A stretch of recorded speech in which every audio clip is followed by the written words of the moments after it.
சிவாய நமஹ. முப்போதும் திருமேனி தீண்டும் ஆதிசைவர்கள் குலத்தில் சுந்தரமூர்த்தி சுவாமிகளின் வழி வழி தோன்றல் திருவான்மையூர் அடியார்க்கு அடியேன் சந்தோஷ் திருமேனி சிவாச்சாரியார். சிம்ம ராசிக்கு உண்டான பலன்கள் இந்த ஜனவரி மாதம் 2026 எப்படி இருக்குங்கிறத பார்ப்போங்க. சிம்ம ராசிக்கு பார்த்தீங்க அப்படின்னாலே பொதுவாகவே இப்போ உள்ள காலம் இந்த ஜனவரி மாதம் நல்ல அமோகமான நல்ல காலமாக இருக்குது. குழந்தைகளால் நல்ல பெருமைகள் சேரக்கூடிய அமைப்பு, வெளிநாடு செல்லுவதற்கெல்லாம் ஒரு நல்ல யோக பலன்கள், அதே மாதிரி கவனிச்சிங்கன்னா சுப முதலீடுகள் செய்வதற்கு உண்டான ஒரு நல்ல காலகட்டங்கள் உருவாகுதுங்க. ஏங்கிறதையும் தெளிவாக சொல்கிறேன். இதில் இன்னொன்று கேட்டிங்கன்னா, சிம்மராசிக்காரர்கள் வரக்கூடிய ஒரு 2-2.5 வருஷ காலம் கொஞ்சம் பொறுமையாக இருக்க வேண்டிய காலம் ஆரம்பிக்குது. அதையும் இந்த சமயத்தில் சொல்லிடுறேன். அதனால் இந்த சிம்மராசிக்காரங்கள் இனிமேல் செய்யக்கூடிய ஒரு மூமெண்ட், இன்னொரு 2-2 வருஷத்துக்கெலாம் ஏதோ ஒரு செயல்பாடை செய்கிறீங்க, அதில் டக்குன்னு ஏதோ ஒரு முடிவு எடுக்கிறீங்கிறப்போ எடுத்தோம் கவுத்தோம் அப்படின்லாம் செய்யாதீங்க. 1-2 முறை யோசிச்சுட்டு இது கண்டிப்பாக செய்யணுமா, இந்த ஒரு முடிவு எடுக்கணுமா, இதனால் இவங்களுக்கு யாரெல்லாம் கஷ்டப்படுவாங்க, இல்லை யாராருக்கெல்லாம் நன்மை நடக்கும், எல்லாத்தையும் கொஞ்சம் அலசி ஆராய்ஞ்சிட்டு அப்புறமா எந்த முடிவும் எடுக்கிறது நல்லது. இந்த முடிவு ஒரு வீடு வாங்குறதா இருக்கலாம், வீட்டில் ஏதோ ஆல்ட்ரேஷன் பண்ணுறதா இருக்கலாம், அல்லது ஒரு புதிய கார் வாங்குறதா இருக்கலாம், அல்லது ஒரு வேலை மாற்றம் செய்கிறதா இருக்கலாம், வேலை இந்த இடத்துலேருந்து இன்னொரு இடத்துக்கு வேலை மாறுறதாக இருக்கலாம்.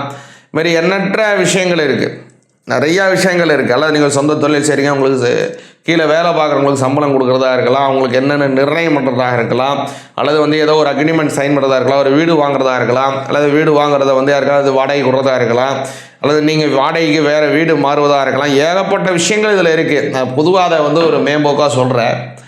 அது மாதிரி எந்த விஷயங்கள் முடிவுகள் எடுக்கும்போதும் நல்லா அலசி ஆராய்ச்சி எடுப்பது நல்லது. ஏன் சாமி இவ்வளோ பயமுறுத்துறீங்க அப்படின்னு நினைக்கலாம். நான் ஒரு எச்சரிக்கைக்காக உங்களுக்கு சொல்கிறேன். ஏன்னா வரக்கூடிய காலத்தில் அஷ்டமச்சனி வருதுங்க. சிம்மராசிக்காரங்களுக்கு அஷ்டமச்சனி வருது. அதனால் வரக்கூடிய காலத்துலலாம் கொஞ்சம் பொறுமையாக நிதானமாக கையாள வேண்டியது மிக அவசியமாகிடுது. இந்த மாதம் உங்களுக்கு ஒரு யோகம் இருக்குது. அது என்னங்கிறது நான் தெளிவாக சொல்கிறேன். இந்த ஜனவரி மாதம் உங்களுக்கு இருக்கக்கூடிய ஒரு யோகம் என்னென்னு கேட்டிங்க அப்படின்னா, 5ஆம் இடத்திற்கு உடையவர் குரு பகவான். அவர் 11ஆம் இடத்துல போகிறார். அது புத பகவானுடைய வீடு. அந்த புத பகவான் 11ஆம் அதிபதி 5ஆம் வீட்டில் போகிறார். 5-11 பரிவர்த்தனை. இது ஒரு யோகங்க. இது என்னன்னு கேட்டிங்கன்னா, நெக்ஸ்ட் ஜெனரேஷன் அப்படின்னு சொல்லுவாங்க. ஒரு மனிதன் அப்படிங்கிறப்போ அவனுக்கு அடுத்த சந்ததிங்கிறது மிக மிக முக்கியம். அதனா சந்து ஜீவேது சரதசதம் அப்படிங்கிறது வாக்கியங்க. இப்போ நிறைய பேர் நம்ம ஒரு சொல்லக்கூடிய விஷயம் என்னென்னா, மக்கள் தொகை பெருகுது, இது கஷ்டம்ன்றாங்க. அப்படி கிடையவே கிடையாதுங்க. நல்லா புரிஞ்சுங்க. மக்கள் தொகை ஒரு வளர்ச்சி இது தப்பு அப்படின்னா, அப்போ மக்கள் தொகை குறையுதுன்னு வச்சுங்க, அது நல்லதுன்னு சொல்லிட முடியுமா? அதுதான் வளர்ச்சின்னு சொல்லிட முடியுமா? சொல்லவே முடியாது. மக்கள் தொகை குறையிறாங்கிறப்ப அரசாங்கத்துக்கு பெரிய பயம் வந்துடும், பெரிய எச்சரிக்கை, பெரிய கஷ்டமாகி போகும். மக்களுக்கெல்லாம் ஐயோ ஜனத்தொகை குறையுதுன்னு பயப்பட ஆரம்பிச்சிடுவாங்க. மக்கள்லாம், அரசாங்கமே பயப்பட ஆரம்பிச்சிடும். இப்போ எதுக்கு சொல்ல வரேன் அப்படின்னா, குழந்தை பாக்கியம் மிக மிக முக்கியமானதுங்க. எது எப்படியாக இருந்தாலும் அடுத்த தலைமுறை அப்படிங்கிறது மிக மிக அவசியம். அது இப்போது ஒரு குருமாராக இருக்காங்க, அவங்க ஒரு சன்னியாசியாக இருக்காங்க அப்படின்னா அவங்களுக்கு அவங்களுடைய கருத்தியல் ரீதியான குழந்தைகள் மிக முக்கியம். நம்மளுடைய ஞான குழந்தைகள், நம்மளுடைய பயாலஜிக்கலான குழந்தைகள் அப்படின்னு நீங்கள் அதை பிரிச்சுக்கணும்னு வச்சுங்களேன். இப்போது அந்த குழந்தைகள் எப்படி முக்கியமோ அதை அடுத்த தலைமுறைகளாக அது இருக்கணும். அடுத்த ஜெனரேஷன். ஒரு குழந்தை பிறந்துருச்சு அவ்வளோதானா? அப்படி கிடையாது. அந்த குழந்தை நல்லா படிக்கணும், அந்த குழந்தைகள் நல்லபடியாக சம்பாதிக்கணும், அந்த குழந்தைகள் காலத்தில் கல்யாணம் நடக்கணும், அந்த குழந்தைக்கு காலத்தில் குழந்தை பிறக்கணும். அப்படி தானே? இதானே ஒரு மனிதனுடைய வாழ்க்கை இல்லையா? ஒரு மனிதனுடைய தேவை எங்கே பூர்த்தி ஆகுதோ அங்கே தான் அடுத்த தேவை ஆரம்பிக்குது. ரொம்ப நாளாக ஜாதகம் எடுத்துகிட்டு வருவாங்க, சாமி குழந்தை நல்லா படிக்கணும், சாமி நல்லா படிக்கவே படிக்கிறான்னு வராங்க. சரி, நல்லா படித்து நல்லா ஃபஸ்ட் கிளாஸ்லாம் பாஸ் ஆகிட்டானா அதுக்கப்புறம் அவனுக்கு அவ்வளோதான் கிடையாது. மறுபடியும் சாமி நல்லா வேலை கிடைக்கணும்பாங்க.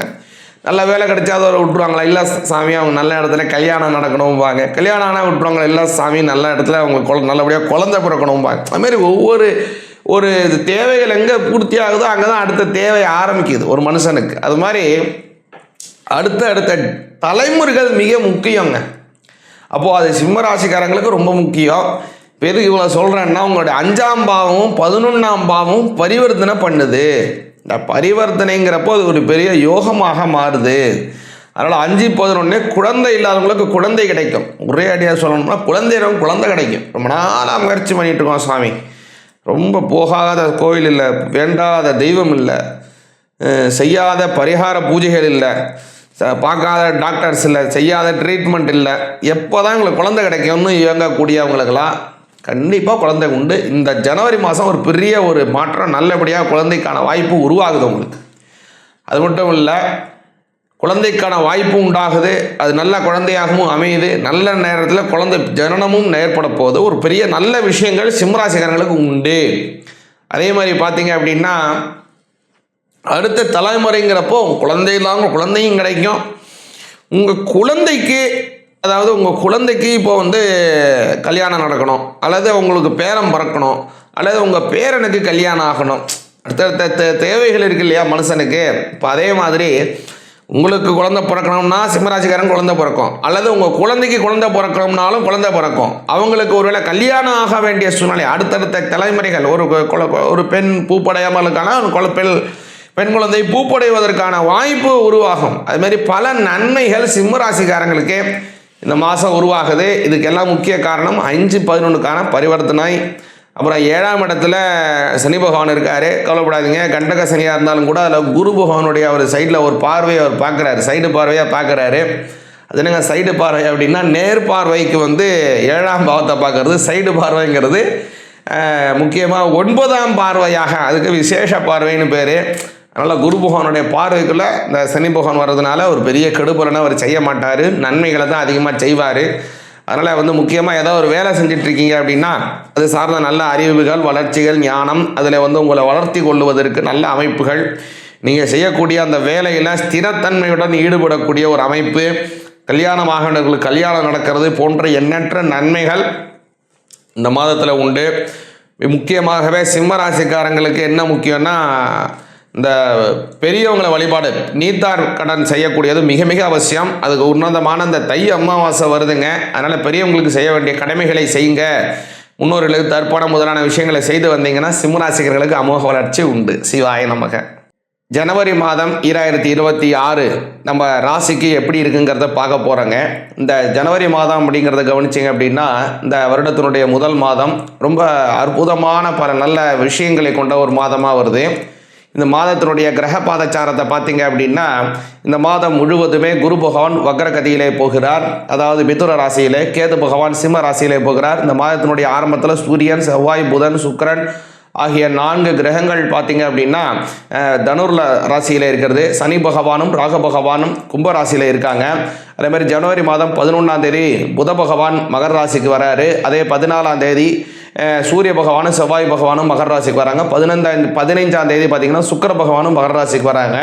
ஜனவரி மாதம் 29ஆம் தேதி புத பகவான் பார்த்தீங்கன்னா கும்பராசிக்கு பயிற்சி ஆகிறார். இதுதான் இந்த மாதத்தினுடைய கிரகங்களினுடைய பாதசாரமாக இருக்கிறது. அதேமாதிரி இந்த மாதத்தில் பார்த்தீங்கன்னாலே ஜனவரி மாதத்தினுடைய முதல் தேதியே சிவபெருமானுக்கு உகந்த பிரதோஷம் வருகிறது. அதே மாதிரி பார்த்தீங்க அப்படின்னா 3ஆம் தேதி பௌர்ணமி திதி வருகிறது. ஜனவரி மாதம் 6ஆம் தேதி செவ்வாய்க்கிழமை விநாயகர் பெருமானுக்கு மிகவும் உகந்தமான சங்கடஹர சதுர்த்தி.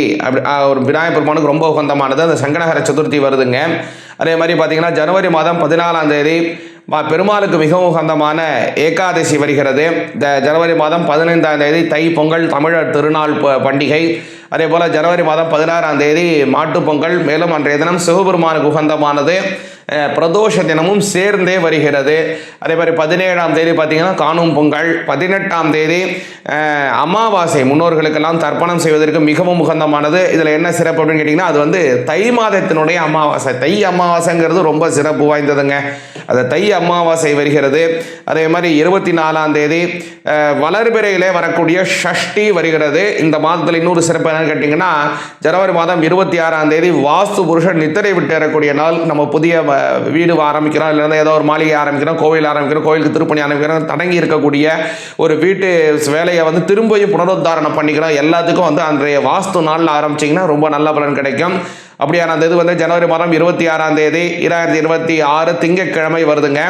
அதே மாதிரி வந்து இந்த மாதத்தில் கவனிச்சிங்கன்னா கடைசியில் 30ஆம் தேதியும் மறுபடியும் பிரதோஷம் வருகிறது. ரொம்ப அற்புதமான ஒரு நல்ல நாளாக இந்த மாதம் வருகிறது. சிவாய நமக.